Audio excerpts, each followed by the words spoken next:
F100 Nation, Episode 3. SEMA Build, Never Finished, with Colton Ladner.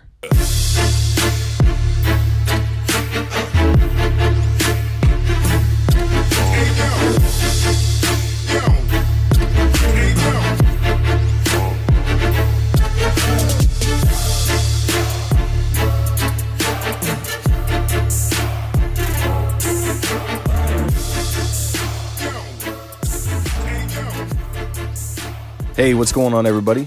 Welcome back to the podcast.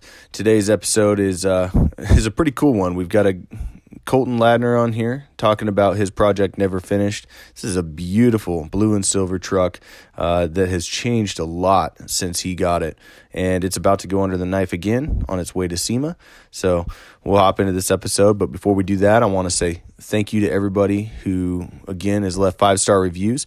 I want to thank Angry Instagram customer for the 5-star rating. It says great job. So thank you guys for all the support, and looking forward to doing a lot more of these. All right, man, I want to thank you for coming on to the podcast here, and looking forward to hearing some of your story on, what made you fall in love with these trucks, because I know this blue and silver beauty is not your only dent side. Let's kind of start there. All right. And, man, I appreciate the opportunity of having me on. But probably started when I was, 5 or 6. My dad had an old beat-up 78 F-150 that we hunted out of. And, man, it was, looking back on it now, it was complete trash. But growing up as a kid, I loved that old truck. And growing up, I just wanted another one. I wanted one for myself. And when I started driving, it was the first thing I looked for. Wasn't what I ended up getting as the first vehicle, but later on down the road, we ended up finding one. In 2011, we found the truck that ended up being the blue and silver truck. The dude had it. He was driving it back and forth to school. It was killing him in gas. And senior year of high school, me and my dad picked it up, and it just started from there. In 2012, we restored the truck, put the paint job on it, and I originally wanted to go with a old set of 15 by 14 wheels, and just keep it period current, and that ended up not being the case. I got on Craigslist, good old Craigslist, and found a set of 43-inch super swampers, and ended up driving to Louisiana about 4 hours away and picking them up. So we ended up building the truck around the tires. It was never supposed to be as high as it is, and we ended up doing that way.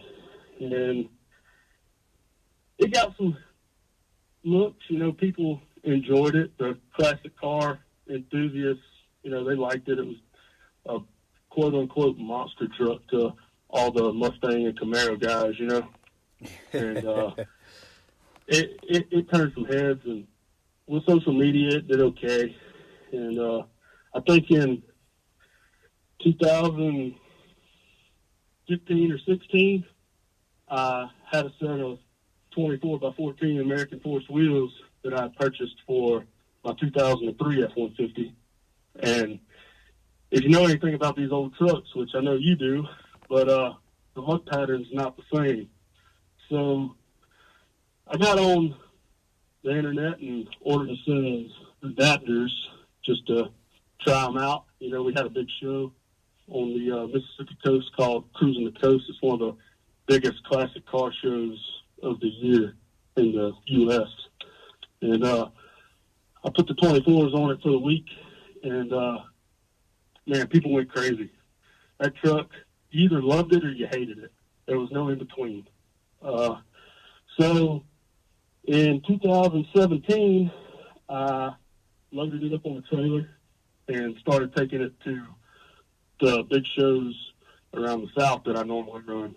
And man, it was part next to, SEMA trucks and, $200,000 builds, and I was getting more comments about this old truck on these big ass wheels, and I would have never guessed that people would like it that much, and ended up getting good with some guys that were old truck enthusiasts as well, and man, it just blew up. I got a call from Street Trucks Magazine back in June, and they asked me if they could shoot it for their F100 Builders Guide. I was blown away. I would have never guessed that somebody would want my, pretty much simple truck to be covered, have a spread at least in the magazine. And then I think it came out around September, and it ended up having a little shot on the cover as well. Yeah, so, it's stunning, man. I mean, the photos, they did a great job with that article, and kind of seeing the story in there. It's awesome. Man, it's from there. It kind of blew up again, and I ended up getting a lot of buzz on social media. And again, you either loved it or you hated it, and I think that's what ended me up with the offer to go to SEMA. That's really cool. So kind of leading into that direction, I know I've seen some renderings of what you're planning on doing with the truck, and it looks like it's going to go under the knife quite a bit and change and progress in a different way. I mean, what do you got going on there? Yeah, it's getting a little bit of a makeover.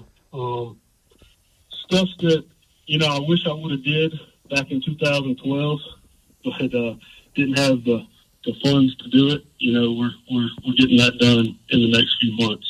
I met some guys in September at a show in Missouri called Lifted Truck Nationals, and great group of guys up there, and they offered to do some work on the truck and stuff like that if I ever, had the itch to move forward.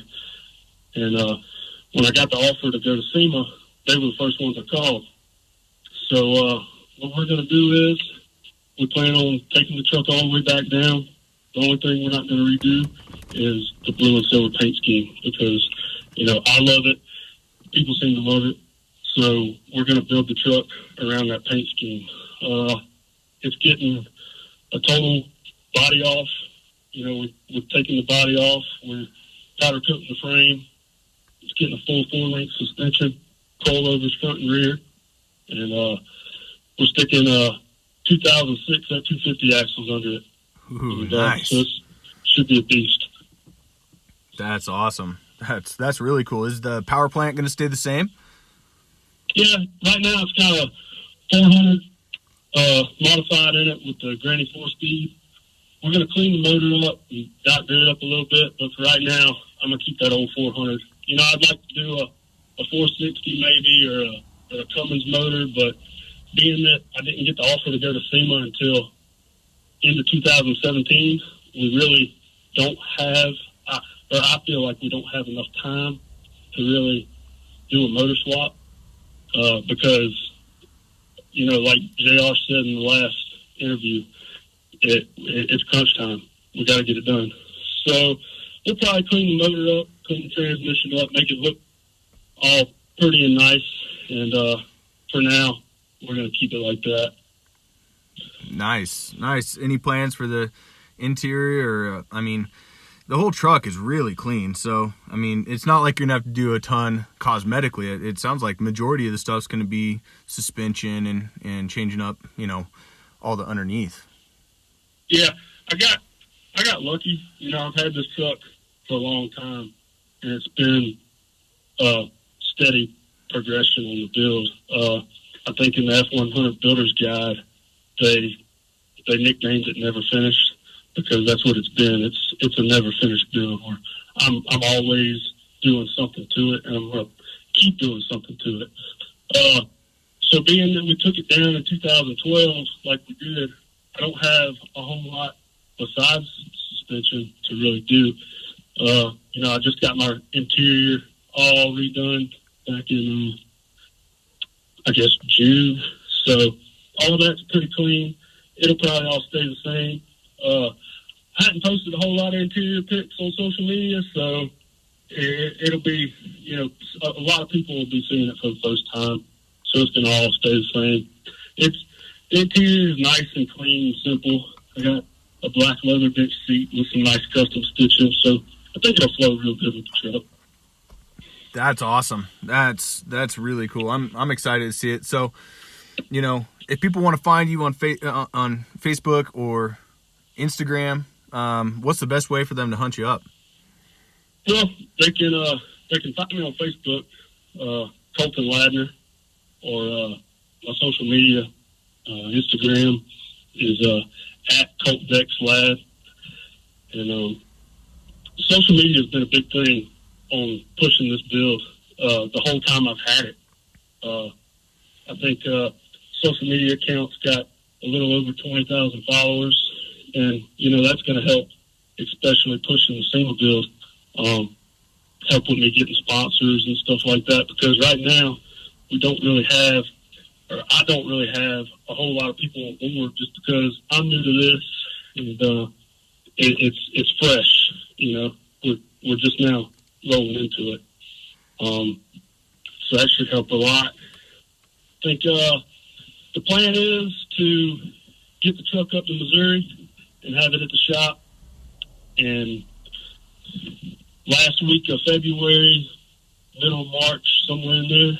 And then once it gets there, we're going to hit the ground running. Hopefully it'll be done by the end of October, 1st of November. Put it on a trailer and ship it to Vegas. Man, that's exciting. I'm really looking forward to seeing how the truck progresses over the next few months. And, we're definitely going to circle back around on your road to SEMA here, because, I know people are going to want to know more about, how it's changing. And obviously things are going to change throughout the summer as you're building it and who you're working with and things like that. So I know I'm excited for it, and it's an absolutely stunning truck. I appreciate it, man. I really do. And, and like you said earlier, it's not the only one I've got. So who knows? I've got 3 more out here that's just begging to have something done to them. So we'll see what happens. You never know what I got up my sleeve. I've got the blue and silver truck getting built, and then I've got 2 real good parts trucks that I'll be taking stuff off of. And here a couple months ago, I actually picked up a 1979 F100 four-wheel drive. It's on 44s, and who knows? Maybe a mud truck's in the future. Yeah, I saw that post that you had put up where you had, the blue and silver never finished truck out parked out in front of the mud truck, and you were like, "Yep, this is a show truck, and that's a play truck." So that's right. I get a lot of flack because a lot of people see a 4-wheel drive and they think you got to put it in the mud, but that's not the case. This one stays inside a shop. I don't drive it in the rain. I've got my other toys for that, and like I said, this old '79 F100. I'll have something else to play with while the blue and silver truck's getting built for SEMA. I can't wait to see what you end up doing with that. You and me both. The gears are turning. Oh man, that's awesome. So I know that you're always working on wheels, always playing in the shop. So is the wheel thing kind of a side gig for you that you do for fun, for buddies? And dude, what you do there is pretty magic. That's cool. Yeah, I do it on the side. When you own a set of 24-inch rims, you got to get good at polishing to keep them pretty. So what I started doing is I got buddies around here with wheels. They'll call me up if they feel like being lazy and need something done. I'll hook them up. And another thing is, man, I love the old school stuff. I got an old school on new school wheels, but the old stuff it's got a place in my heart. And these old weld wheels that they quit making in the early 2000s, late 90s, they don't make them anymore. So if you can find a set, you hold on to them.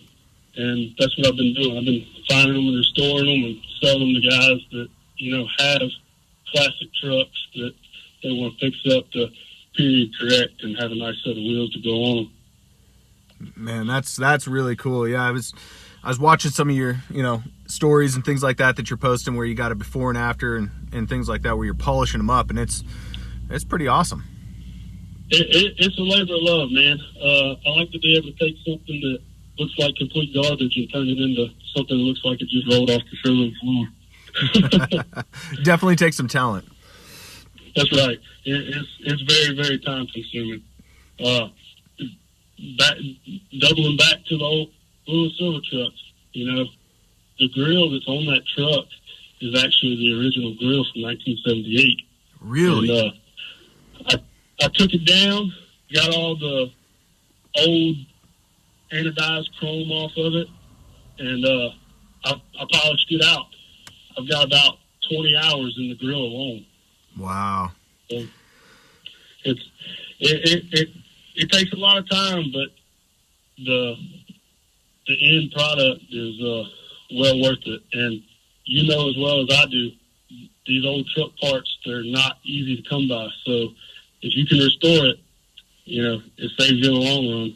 Yeah, you're way better off using something original if you can. I mean, it's, sheet metal, any of the aftermarket grill parts, getting that stuff to really fit right or look right. I mean, yeah, you hit the nail on the head. It's hard. It's hard to find aftermarket parts for these trucks that fit. And so if you can keep it original, that's the way to go. Yeah. Oh, man. I really appreciate you coming on, and I look forward to circling back around and checking in with you as this build kind of goes on and, following along on Instagram on what you got going on. And yeah, I'm stoked. Thanks for sharing. Yeah, no problem, man. Like I said, I appreciate the opportunity to come on, and for sure, double back with me in a few months, and we'll talk again. I enjoy this stuff. I could talk about trucks for hours. You get me started, it's hard to stop, and especially when it's these old dent sides. Like I said, I've got a special place in my heart for them, and if I can find other enthusiasts that want to talk about these trucks, I'll talk all day. I've met a lot of people over the past few months that have these trucks, sitting on the side of their barns or sitting in their shops that they've had since they were kids in high school, or that their parents bought when they were younger and just never sold. And these trucks, I feel like when these older guys, or even the younger guys, they come out to a show and see my truck, it gets their wheels turning. They go back home and they start digging the old truck out of the woods and start fixing it up, and that's what we need, because they're not getting any easier to find. No question. Absolutely. I mean, I love seeing, guys our age. I mean, you and I are probably pretty close to the same age that grew up riding around in these trucks and wanting to fix them up and drive them. I got a kid that's down the street from me, and his first truck, he's 16, and he picked up a 73 F100 4-wheel drive, long bed, and man, he swings by the house all the time, and he's working on it and fixing it up. And I love seeing younger guys, ecstatic about working on these old dent sides and older Ford trucks. Me too. It's good when you see a young kid that just got their license and they're willing to fix up a 40-year-old truck, because they could very easily go out and buy a truck for a few grand that's already running. And so for them to want to do this, it's good, man. I'm glad the dent side community is growing. It's what it needs. I absolutely agree, man. It's really cool to see the progression. I mean, dude, I've seen a lot of change just even in the last few months, and just in general, like, these trucks are getting way more visibility. I guess that's the best way to put it. I mean, not only on social media, but through some of the big auctions and things like that. I mean, you never would have seen a dent side roll over a stage at like Barrett Jackson or whatever. And I've seen some advertisements for these things, and it's just like, really? That's where it's headed. Yeah, that and that's what it needs. It's funny. I could have told you maybe 5 years ago. We do classic shows all the time. My parents have a '72 Bronco, and then I've got my '78 F-150, and we run these classic shows. And 5 years ago, we were the only four-wheel drive trucks rolling up and down the strip. Camaros, Mustangs, Corvettes, see them all the time, but you never saw any old four-wheel drive trucks. And now, within the past year or two, and man, they're everywhere. I can't tell you how many Broncos I've seen. I can't tell you how many dent sides I've seen, and it's a good feeling. Like, I would much rather, like, me personally, because I have such a passion for these trucks, I would much rather go to an old car show and park next to 5 or 6 other four-wheel drive trucks than next to a Boss 302 Mustang. It's how I am. Yeah, not taking anything against those cars, because Lord knows they're getting hard to find, and they cost as much as houses now. To see an old four-wheel drive truck, it's nice. Yeah, no, I mean, definitely the truck market has exploded. I agree. Walking around, we have a classic show here in East Idaho called Early Iron, and it's always in the fall, and the majority of the trucks parked up, or majority of vehicles parked up front for leading the show, were all four-wheel drive trucks. And in the year before, you saw some GTOs and 442s and things like that up in the front getting center stage. And this year it was all trucks. It was cool. Yeah. Yeah, and that's, I feel like that's the way it's going, and I'm not mad about it. How could you be, right? You're right. Right. Oh, man. Well, thank you again. I really, really appreciate, just getting a chance to catch up with you and chat with you about trucks. I thank you very much. No problem, man. I've enjoyed it. Double back with me in a few months, and we'll see where things are headed. Absolutely, I will. Man, it was great to have Colton here on the podcast. Looking forward to having him back again before he makes his way to SEMA. Looking forward to this next week's episode. We're going to have Luke Schulze on from dentsides.com. I think you guys will really enjoy that. But thanks again. Appreciate you guys tuning in. We'll see you next time.